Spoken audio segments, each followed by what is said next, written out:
Good day and welcome to another edition of Biology Simple. I am your host, Bolanle Abdulaziz. And today we're going to be talking about a concept that is very important in biology. You know, biology is simple and we make things easy for learners. You're going to be learning about the system of classification of living things today. What system do we classify living things with? The popular system that is generally accepted for the classification of living things and naming of living things is the binomial nomenclature. The two system names given to living things. This system was popularized and founded actually by a man called Carolus Linnaeus. His name is Carolus Linnaeus. He's a Swedish botanist, physician, and biologist. He's a zoologist too. That made it easy for him to classify all living things. Living things are plants and animals. And since he has knowledge of both plants and animals, it was easy for him to classify living things. Let me tell you little about Carolus Linnaeus. Carolus Linnaeus, his name was Latinized to Carl von Linné.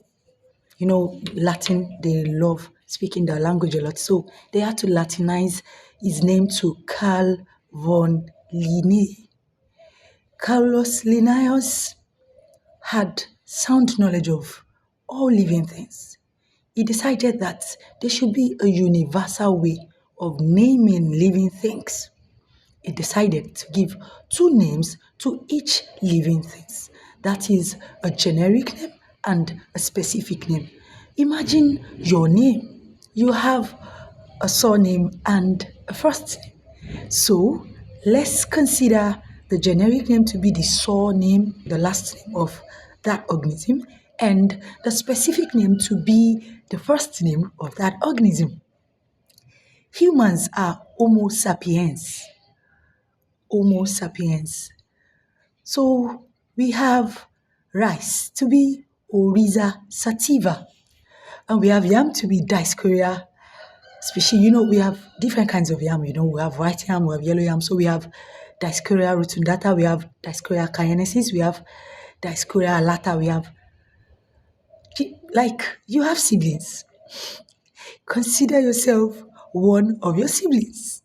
So your other siblings will have your last name, but they have their first name. Exactly.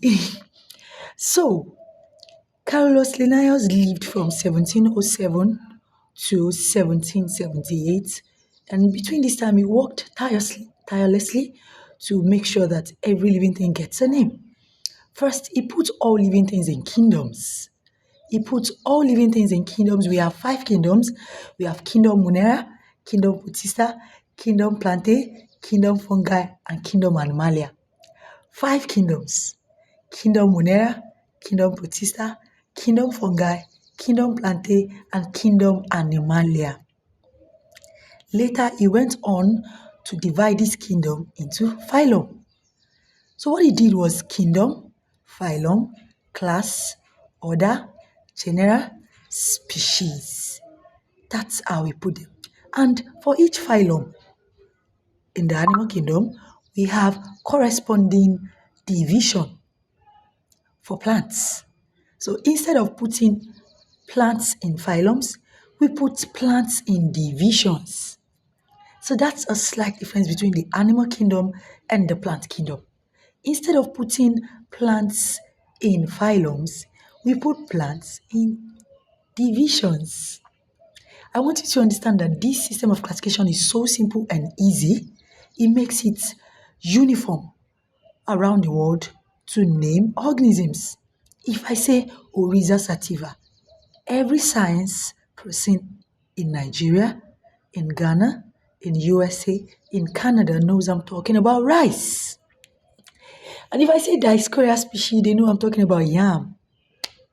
So every tongue, every language has the name they call an organism, but generally in science, we have specific name for organisms that makes all of us arrive at the same thing.